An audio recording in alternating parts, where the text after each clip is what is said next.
everyone, we all welcome you in India's best learning platform, Upcoming IAS, and today we are going to discuss the previous year questions and its related concepts. क्योंकि students हमारी एक series चल रही है इसमें हम PYQ के revision कर रहे हैं, तो उसका आज डे 6 है और आज हम साइंस एंड टेक के कुछ क्वेश्चंस को देखेंगे और इससे हम ये समझने की ट्राई करेंगे कि कैसे 28 मई को जो आपका प्रीलिम्स है उसमें ये हेल्पफुल हो सकता है. तो आज हम दो क्वेश्चन करेंगे and the first question is about the fractional orbital bombardment system. Okay, so यहाँ पे पूछा गया है कि FOBS सिस्टम क्या होता है which is often talked about in media. So सबसे पहले बात स्टूडेंट्स, जब कभी भी आप एग्जाम में ऐसी स्टेटमेंट देखें जिसमें लिखा हो विच इज़ रिसेंटली न्यूज़ या फिर जो काफ़ी टाइम से न्यूज़ में हो या फिर जो बहुत ज़्यादा जिसके बारे में बात करी जा रही हो जो बहुत ज़्यादा टाइम से मीडिया में हो, तो ये सारी स्टेटमेंट्स ना UPSC आपका वही मोरल डाउन करने की बात करता है क्योंकि इसने ऐसी स्टेटमेंट लिख दी often talked about in media कि मीडिया में इसके बारे में बहुत ज़्यादा बात करी गई है. अब वहीं से ही आप डिमोरलाइज हो जाएंगे. कैसे? आप सोचेंगे कि यार इतनी ज़्यादा मीडिया में थी तब भी हमने ये न्यूज़ नहीं पढ़ी, तब भी हमें इस चीज़ के बारे में नहीं पता. सो वहीं से ही आपको क्या होगा, आधा कॉन्फिडेंस लो हो जाएगा. और क्योंकि आप ये पहला या दूसरा क्वेश्चन ये अटेम्प्ट करने जा रहे हैं, उसके बाद अभी इतने सारे क्वेश्चंस बचे हैं. सो वहीं से आपका धीरे धीरे जो मोरल है वो डाउन होता चला जाएगा कि यार इतना तो हमने प्रैक्टिस करा था, इतना तो हमने पढ़ा था, लेकिन फिर भी जो इतने टाइम तक न्यूज़ में रहा वही हमने नहीं देखा. सो इसीलिए ऐसी अगर जो भी आपको स्टेटमेंट आती है तो आपको देखना ही नहीं है, आप उसे कट लगा देना है.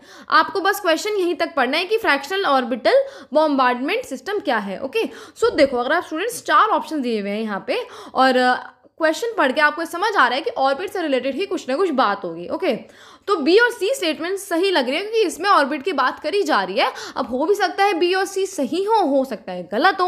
हम कुछ ना कुछ एलिमिनेट करके तो उसे सॉल्व करने की ट्राई कर ही सकते हैं ना. इसीलिए हम देखेंगे कि हो सकता है B और स्टेटमेंट सही हो क्योंकि इसमें ऑर्बिट के बारे में बात करी गई है. और वहीं आप A और D स्टेटमेंट देखेंगे. सो A में हाइपरसोनिक मिसाइल्स के बारे में बात करी जा रही है एंड D में एक स्पेस क्राफ्ट के बारे में बात करी जा रही है अलॉन्ग अ कॉमेट. तो आपको A और D स्टेटमेंट थोड़ी कॉन्ट्राडिक्टरी लग रही है, सो आप उन्हें एलिमिनेट कर दोगे. और वैसे भी साइंस एंड टेक को आपने इतना डीपली पढ़ा है, इससे मोस्टली करंट अफेयर्स ही आते हैं.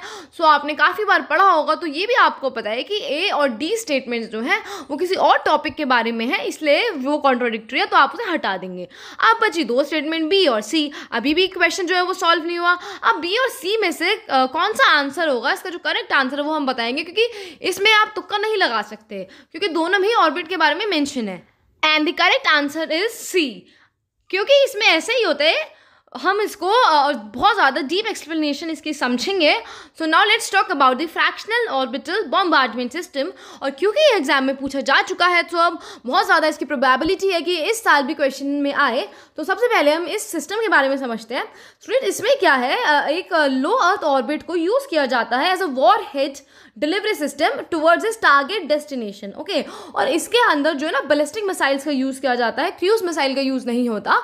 और बैलिस्टिक मिसाइल वो होती है जो एक ट्रेजेक्टरी पाथ फॉलो करती हैं और just before reaching the target, अपने टारगेट्स के पास पहुंचने से पहले it's deorbits to a retrograde engine burn. ये वाली जो बैलिस्टिक मिसाइल्स होती हैं क्या करती हैं, अपने टारगेट के पास पहुंचने से पहले ये अपने इंजन है ना उसको खुद ही रेट्रोग्रेड कर देती हैं, उसे खुद ही बर्न होके वो खुद उसमें से अलग हट जाता है मिसाइल में से और फिर डी ऑर्बिट करने लग जाती हैं उस टारगेट पोजिशन के पास, उस टारगेट डेस्टिनेशन के पास. और इसीलिए बोला जाता है कि ये जो FOBS सिस्टम है बहुत ज़्यादा आज के टाइम में इंपॉर्टेंट है. क्योंकि इसमें कुछ ऐसी अट्रैक्टिव क्वालिटीज़ हैं जो बाकी और मिसाइल्स वगैरह में नहीं देखने को मिली हैं.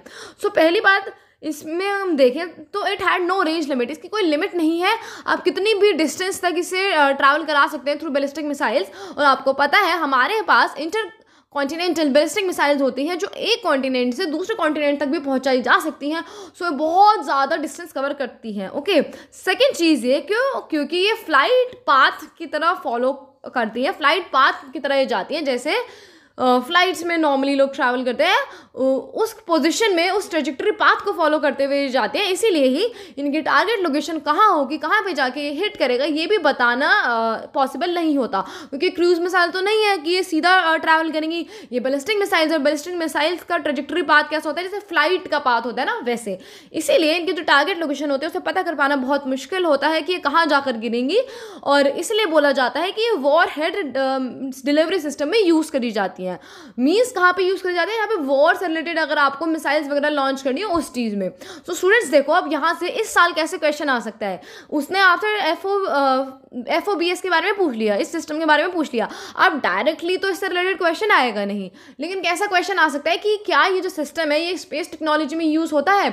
मीन्स वो पूछ लेंगे a fractional orbital bombardment system used in, उसके आगे डैश लगा देंगे, किस में, स्पेस टेक्नोलॉजी में या किस चीज़ में। तो आपको ध्यान रखना है स्पेस टेक्नोलॉजी में नहीं, ये डिफेंस टेक्नोलॉजी में ये सिस्टम यूज़ किया जाता है वॉर्स के टाइम में, क्योंकि यहाँ पे जो है बैलिस्टिक मिसाइल यूज़ करी जा रही हैं। सो वहीं आप कंफ्यूज हो जाएंगे कि हो सकता है ये स्पेस टेक्नोलॉजी का पार्ट हो, लेकिन ये स्पेस टेक्नोलॉजी का पार्ट नहीं है, स्पेस से इसका कोई लेना देना नहीं है। It is all about defence, ठीक है, डिफेंस में ये टेक्नोलॉजी यूज़ करी जाती है। सो ऐसे करके वो मे बी आपको ट्रिक कर सकता है, क्योंकि इस 2022 में क्वेश्चन पूछा था तो आपके लिए बहुत ज़्यादा इंपॉर्टेंट है। तो या तो ऐसे ही डायरेक्ट क्वेश्चन बन सकता है FOBS सिस्टम के बारे में, या फिर वो आपको स्टेटमेंट्स के अंदर पूछ सकता है FOBS सिस्टम के द्वारा। और क्योंकि आपने FOBS system previous year question में कवर करा है हमारे साथ और लास्ट ईयर ये पूछा गया था, तो इसीलिए आप उस स्टेटमेंट को एलिमिनेट कर पाएंगे एंड आप इजीली आंसर निकाल पाएंगे। क्योंकि स्टूडेंट्स UPSC कितना ही ट्रिकी पेपर बना ले, उसे सॉल्व करने के लिए भी वो कुछ ना कुछ क्लू आप लोगों के लिए छोड़ता है, बस वही क्लू आपको हमारे साथ समझने हैं। ओके, तो this is about the fractional orbital bombardment system. अब इसमें जो प्रीलिम्स 2023 में अगर इससे क्वेश्चन आएगा तो आप लोग गलत नहीं करेंगे। Okay, so we will move further to our next question which is about qubit. So qubit के बारे में आपको पता ही होगा और ये काफ़ी बार एग्जाम में पूछा भी जा चुका है। So which one of the following is the context which the term qubit is mention. तो आप बताइए, इसका आंसर तो शायद आपको पता हो, ये क्वांटम कंप्यूटिंग से रिलेटेड है और इसके बारे में मुझे आपको ज़्यादा एक्सप्लेनेशन देने की भी ज़रूरत नहीं है, बट क्योंकि ये प्रीवियस ईयर है हमें इसके बारे में जानना चाहिए और आगे भी ये पूछा जा सकता है क्योंकि काफ़ी इंपॉर्टेंट है, 2 बार तो पूछा जा ही चुका है। सो स्टूडेंट्स, जैसे जो नॉर्मल कंप्यूटर्स होते हैं उसमें बिट्स होते हैं, 0 और 1 होते हैं, बाइनियल सिस्टम पे वो बेस्ड होता है। 0 को अलग और 1 को अलग सिस्टम से वो रिकॉग्नाइज करता है।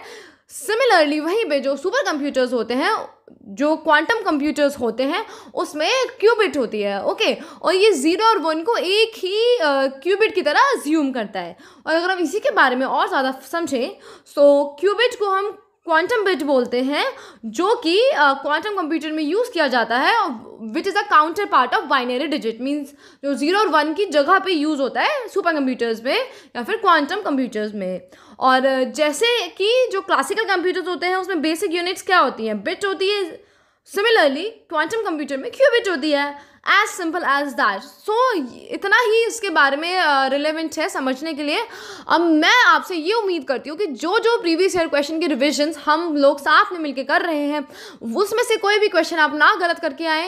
इन प्रीवियस ईयर क्वेश्चन की रिविजन वाली सीरीज़ में हम बहुत सारे ट्रिक्स सीख रहे हैं, एलिमिनेशन मेथड सीख रहे हैं, उस क्वेश्चन को कैसे फर्दर एग्जाम में कंडक्ट करना है वो सीख रहे हैं। क्योंकि स्टूडेंट्स UPSC कितना भी टफ एग्जाम बना ले, उस क्वेश्चन को सॉल्व करने का हिंट वो आपको ज़रूर देता है, बस आपको उस चीज़ को परखना आना चाहिए और वही चीज़ आपको हमारे साथ डेवलप करनी है अपने अंदर भी, कि आप एग्जाम हॉल में भी उस चीज़ को कर सके।